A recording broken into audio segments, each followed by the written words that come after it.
So let's be honest, when the topic of Colombia is brought up, 9 times out of 10, people will tell you, oh, you have to check out Medellin, or Cartagena, or Barranquilla, or sometimes even Cali. It's always those 4 cities. And when you think of Colombia, many things come to mind. A tropical, colorful place with salsa dancing and beauty pageants. And yes, okay, let's be honest, some other tense historical moments in their history may also come to one's mind. But overall, Colombia seems to be well received in most metrics, not only to other Latin Americans, but on a global perception. Colombians tend to be seen as fun. They tend to be seen as boisterous and vibrant. These quote-unquote entertaining perceptions of Colombia, although not always completely accurate, generally pertain to the more tropical cities of Colombia that I mentioned before, and they always get the most attention. So it came to everyone's surprise that for my first Colombian experience, I decided to go to what can only be described as Colombia's Gotham City.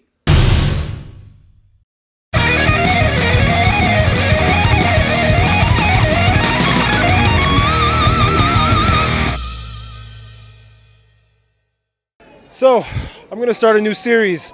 It's called City Guides. Our first episode, Bogotá, Colombia. Why am I even here? Honestly, I wasn't even planning on coming to Bogotá. But apparently, one of my best friends, Art, is in the Mr. Earth competition. I'm here to support him, and while I'm here, why not do a city guide video?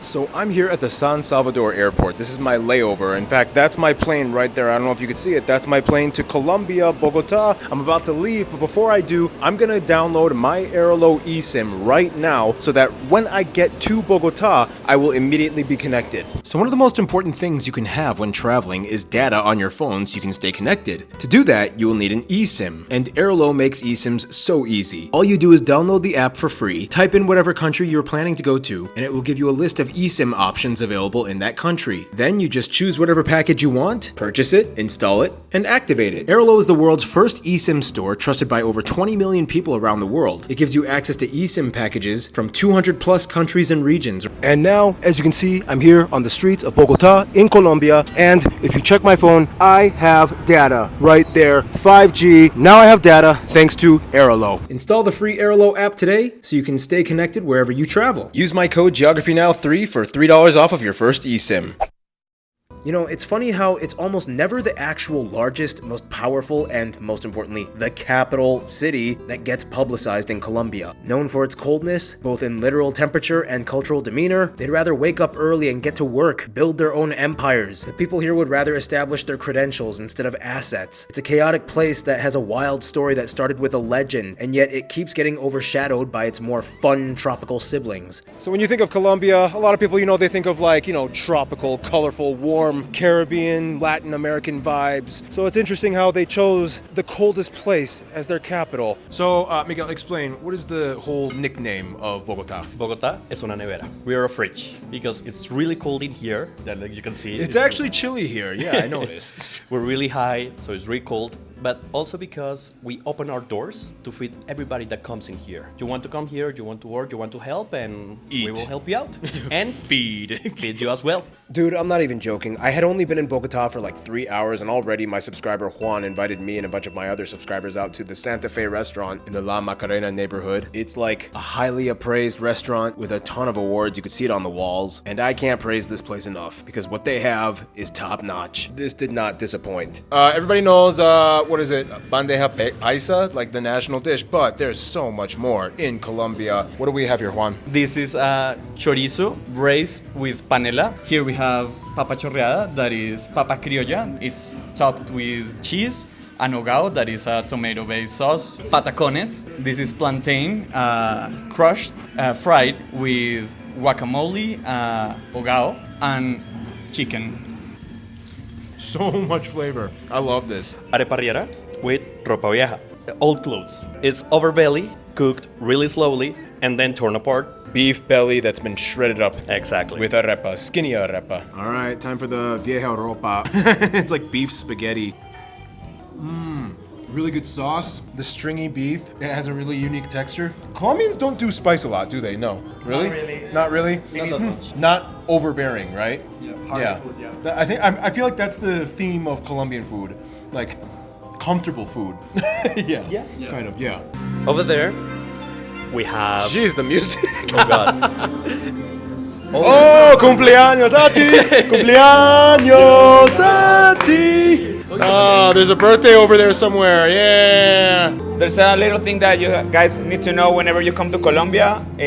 Each region, they have their own aguardiente. For example, Antioqueño. We have Líder from Boyacá. Taparroja from Tolima. We have Valle from my region. Shout out to Cali. Oh, that's your region? Yes.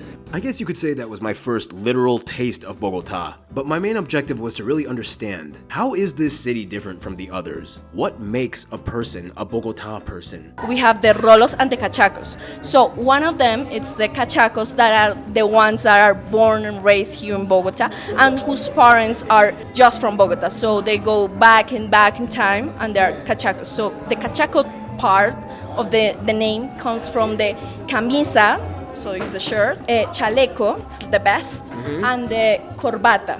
So Mix of all three words. yes, cachaco. The real Bogota people. Yes. Pure. Then we have the rolos. Most of us, we are rolos. So we are the ones that the cachacos mix with some people from other parts of Colombia. So for example, in my case, my mom is from Boyacá. So my dad is a cachaco, my mom is from Boyacá. So I'm a rola. So if you mix from other people outside of Bogota, Yes. Rolo. Rolo. Ah, okay. So Wait, can you be a Rolo and then you marry someone from Bogota and then your kid is Cachaco? no, it's still Rolo. Oh, it's still Rolo? Yes, it's still Rolo. You have blood from other parts You of the can't country. you can't give birth to a Cachaco anymore? No, Oh. no. The cachaco is over now. So Cachaco is gonna die out? Yes. What is a Bogota person? That's a tricky question because Bogota is a city where all of Colombia, gathers here, live here, study here, work here. However, a typical Bogota person is a nice person, but they're suspicious with strangers because such a big city, so people are cautious. We are always in a rush. You have to get to work, lots of commuting. Bogota people are not lazy. They wake up early, they go to work early, they work a lot, working. It's a working city, yeah. It's a It's busy a working city. working city. That's pretty much it. We're actually known for being like kind of cold. Maybe it has to do something to do with the weather. People from Bogota dress like more elegant than in other parts of the country. Here is colder, so you have to wear like more layers. And I heard that cachacos from camisa, chaleco, and corbatín or corbata. So that also like indicates how elegant like people used to Dress. used to be. They're rigid. They're rigid the way they walk. They always look like they're ready to fight someone. They like you. How do you recognize a Bogotan in another city? They're like this all the time. We also kind of shine because we're not the most talented in dancing in our country. Yeah, we are called we are like trees dancing. Bogota is like, and even that is a lot for Bogotans. I heard Bogota people are terrible at dancing. Well, I mean, for Colombian standards, we are. For Colombian standards. But that's amazing because when you go to What? like a different country, you're the best dancer ever. I went to Mexico like 3 months ago, and I was like the queen of the party. I was like, oh my god, I love it here. And there I was like the best dancer. We usually get treated like very cold people and that we use the socks over the knees. I think we are kind of loving, just that as we live in a city we have to be pretty aware of everything that is happening, but it's a cool place. We like to receive people from every place in the world, from Colombia and from all the country. It's a very cool place. Bogotano tends to speak in a certain way. We're a little bit more skittish. I say we're like puppies. Like people say we're cold here in Colombia, but we're always a little bit scared. So when we stop being scared, we're very warm people. That's very common because the city is a little bit hostile and it's chaotic. So you're used to like a chaotic environment, and you actually crave for that when you're like in a smaller place, like in a town or in a smaller city. You like miss the chaos a little bit, like it gets into your heart. You need it. Yeah, you need it, exactly. You need the chaos. You need the chaos. We're very serious. I think that compared to people from the Caribbean or even people from Medellin, we're a lot less warm as a city. But I think that we're very friendly. Like, we're not gonna be your parceros from day one, but we're gonna be your dudes, your good dudes. Yeah.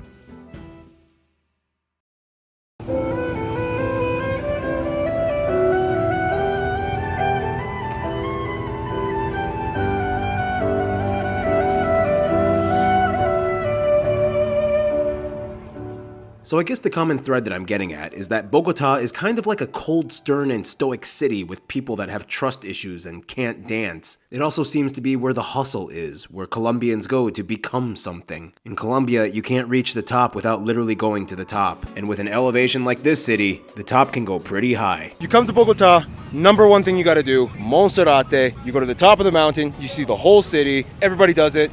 Let's do it. This is the funicular Monserrate. We are in the Andes, second highest mountain range in the world after the Himalayas and all the sub-ranges of the Himalayas. Already you can feel the elevation. It gets a little harder to breathe. Last time I was in this type of situation was La Paz, Bolivia. We're going up, up, up, up. The air gets lighter. You start losing your breath, but it's so beautiful. You have to endure it. You have to endure the elevation. So you really start to feel the effects of the elevation. Art is really feeling it. I feel like a fat ass right now. I feel like a influenza smoker. I can barely make it up the stairs. It's so high up. We're not used to this. We're from like sea level, from California, Los Angeles. But we're here with Andres. Andres, what do you feel like when you go to the beach though? I feel that I can run like a marathon without worrying about it. You have no problem when you go to sea level. You're like, oh, I'm like Superman. Yeah, exactly. It's great. But here right now, I'm chill. It's okay. It's everyday thing. And just for fun, here's another shot of Art struggling, just suffering from the elevation. This is what we came for. Wow. Made it to the top. This is the city. There's guys singing behind me. This is it. The whole city, Bogota, about what, like 9-10 million? The city's been sprawling out for decades. We're at cloud level. Like, look at this. You could see clouds. We're at the level of the clouds. And of course, at the top of the mountain is Monserrate Church. I want to be a little quiet, gotta be respectful, don't make a lot of noise, but look at it. Crazy how they build such elaborate buildings on the top of mountains.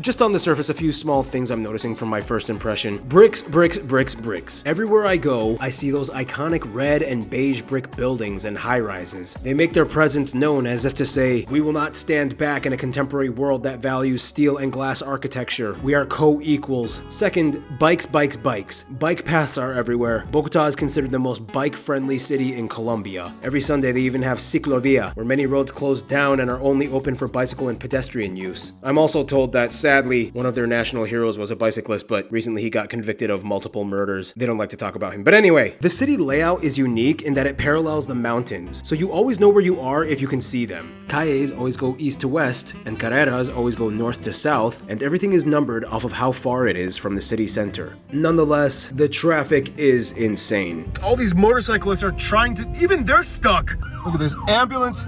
The ambulance can't even get through. Like, what do you want? That guy can't move because everybody's stuck. I'm sorry, ambulance. Nobody can move for you. They almost once had a metro system, but in the 90s, their former mayor decided that instead of a metro rail, they would build the Transmillennia, which is a bus line on a designated double bus lane adjacent to the roadways that picks people up on elevated stations. Apparently, the project was funded by Volvo, which explains why all the buses are Volvos, whom many accuse the mayor of taking a huge bribe by terminating the metro plans in favor of their bus lane transport system. Oh my God.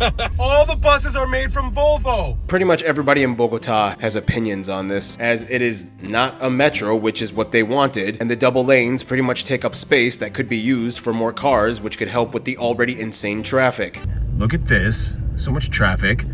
But there's 2 open lanes for the Transmillennial bus that should have been for cars. Instead of the metro, the buses, and then now people can't drive there. Also, it's another source of frustration, as Medellin already beat them in having a metro system, and they like to gloat about it all the time. As we say in here, Bogota is 2 hours away from Bogota.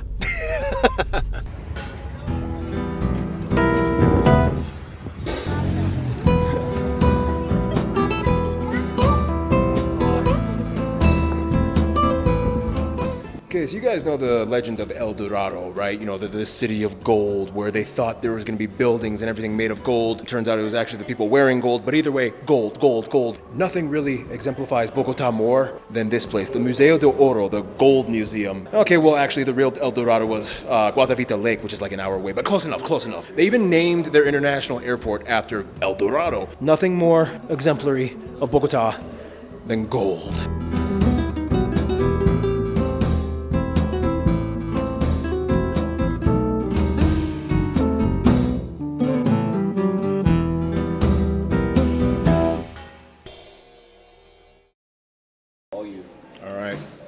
So it's already well known and established that Colombia is a coffee country. Literally every cup I've had so far is perfectly brewed. I don't know how they do it. They know how to do it perfectly. I always drink mine straight black. Even the straight black style Colombia, oh my gosh. You come to Bogota, this is where you have to go. It's where everything is happening. It's where everything started. It's where everything has a story. It has all the powers. You have the Justice Department. You have the mayor's office. You have the Congress. And then you have the main church of Bogota. And then somewhere over there, there's like the president's office. So all the main stuff is happening in this square. People congregate. Stuff happens. It's got a story. Okay, Davide, explain. Why is this important? Okay, this is important because this is the place where they killed a politician that was called Gaitan. That was a big deal because it started an event called the Bogotazo. Lots of buildings were demolished and it was like a total reset culturally and in a landscape way for Bogota. So it's very important, and right next to it is a McDonald's. That's history.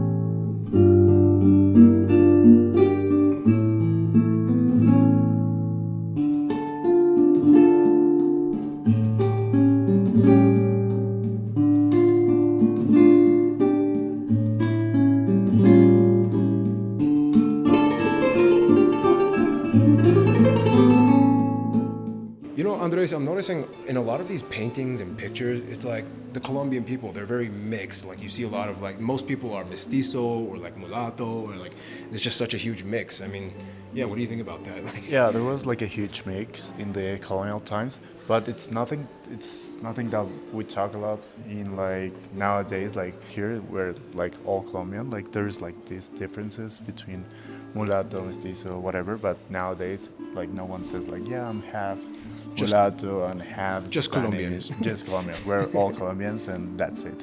You don't even think about it. Yeah, I've never thought like, well, I'm half European, I don't know, probably, but no, it doesn't matter it's to you just guys. like we're all Colombians.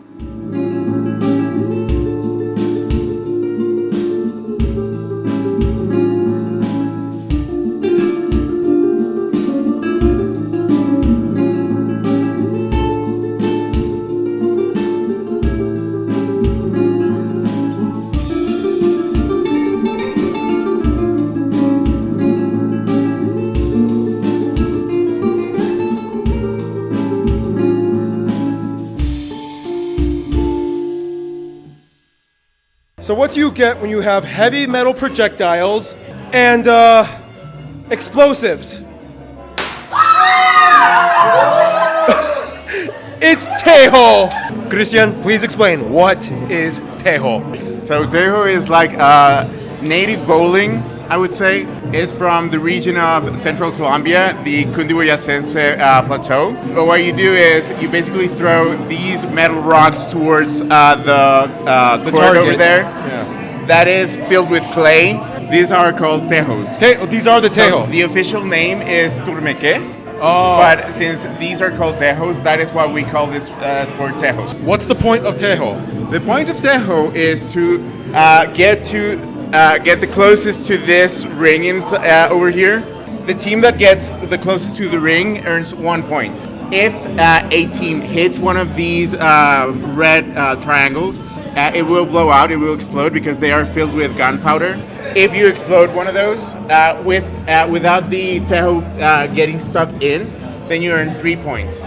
If the tejo gets stuck in the middle of the ring, then you earn 6 points. Oh, so if it gets stuck? Yes, it has to get stuck. And then if you blast one of the triangles and also your tejo gets stuck in, then you earn 9 points. Okay, so is that the highest point you can get? Yes. Okay. And you play up to 21 points. 21 points. These are filled with gunpowder and they explode. And you can get points by exploding, sticking in. This is all clay, by the way. Look, this is clay. So you can get your tejo stuck in the clay, you can explode triangles, and you can get points by doing it.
So you enter backwards, like me, and then you circle 3 times.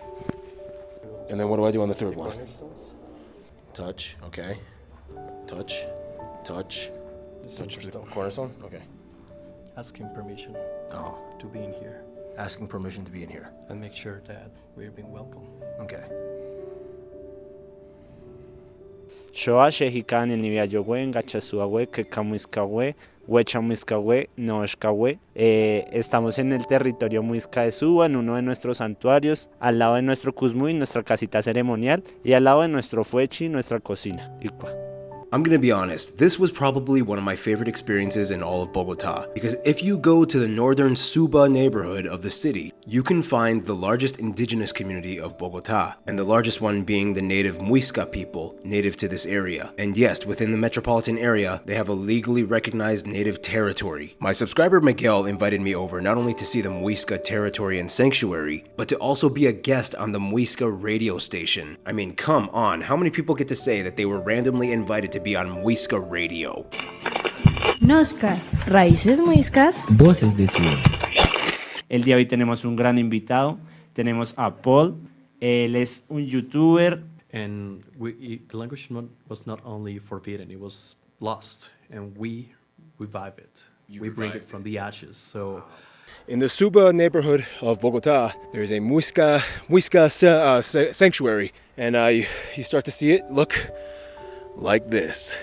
So, Miguel, what do you call this type of building? Cusmuy. Cusmuy. So it's kind of like the community center. More sacred than that, but yes. Like, for example, like we do weddings. Oh, okay. And celebrations. Okay, so Miguel, why does the Muisca people, why do they have the red and blue? So the red is because we are from the earth. We are from the territories. We're the blood of this place. And the blue is because before the buildings, before the city, before cars, before everybody, this was a place for water. So Water, earth.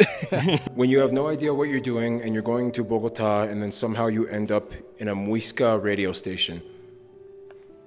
It happens. This is like the original Colombia, you know, muisca, the indigenous stuff. And I'm just so glad I was invited here to this random muisca radio station. To me, this is the original Colombia, you know? And I have to get this, and I'm so glad that these people invited me here. Okay, so we're gonna give you a little chirinche. Chirinche? Traditional liquor. Okay. From our. It helps you and wakes you up, and it's just remove the cold. Okay. Give you wake up. Okay. And give you energy for everything that you want to do for the rest Let's of the do day. it. Chirinche. Oh, más. Es fuerte. Yo sé. Okay. 3, 2, 1. Oh, yeah, más. This is good. Oh, it's sweet. I like it. Yeah, like cinnamon. Yeah, it tastes like cinnamon. Más, un poco más.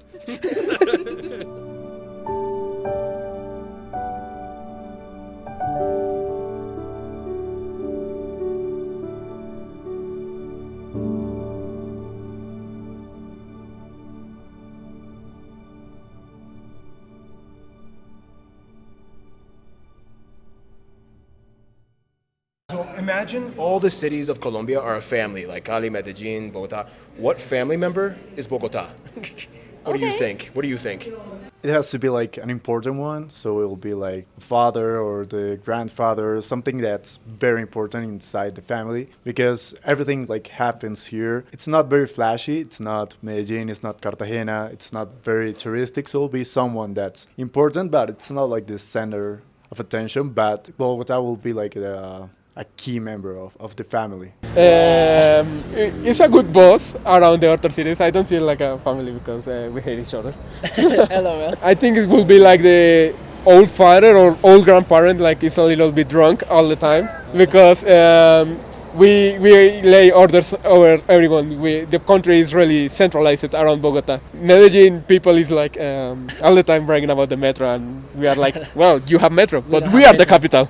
Okay, I think it would be like the kid that is always like very well at school, that is like very responsible, but that sometimes it's the black sheep. Yeah, we're like misunderstood. So a lot of people say that people are very cold and they're not very nice or not very like welcoming, and I can get that because it's a big city, so you have to, keep some distance, but at the same time it's like you need to get to know people a little bit better for them to open up, but they still open up and they're still very welcoming. Okay, Bogota, I think that he would be like the older brother that is going something like entrepreneur stuff and everything and has contacts. I think that would be, and it's very busy. That's I don't know if that's a good question to answer because probably it's the father.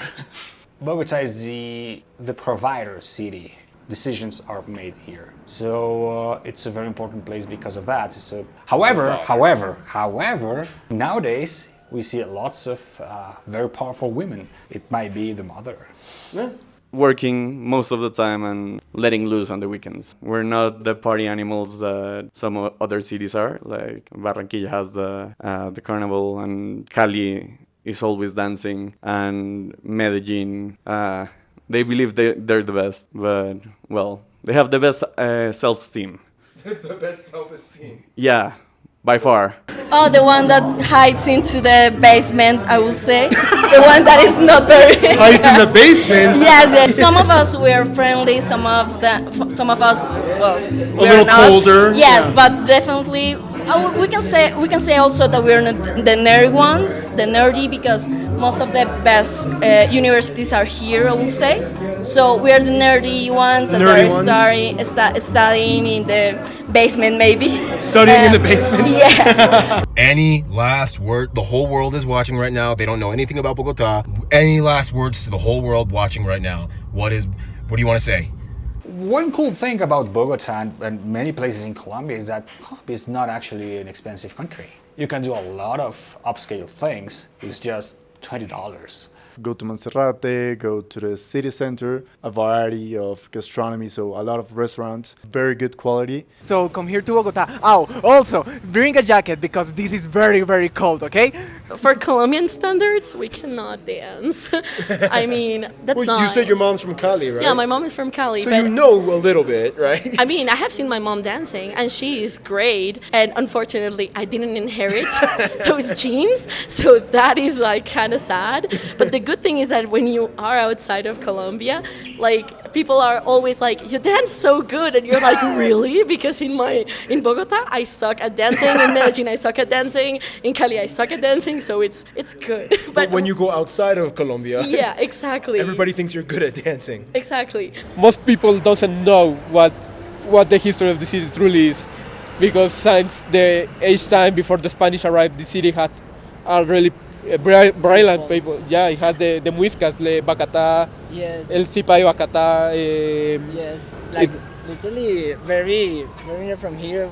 They had the El Cabildo. El Cabildo, yeah. El Cabildo. Really, you should come. This is Colombia. It's a very warm, a warm country, and the Bogota, it's the best city you can be here. So if you come here, you're gonna be very welcoming, very well treated. People here are the best. You will always be welcome to Colombia. We have terrible fame outside of Colombia, but I think that there are a lot of good things to come and see here, and give Bogota also a chance, because I think that we've lost the popularity contest in the past few years. But I think that there are a lot of good things to see here.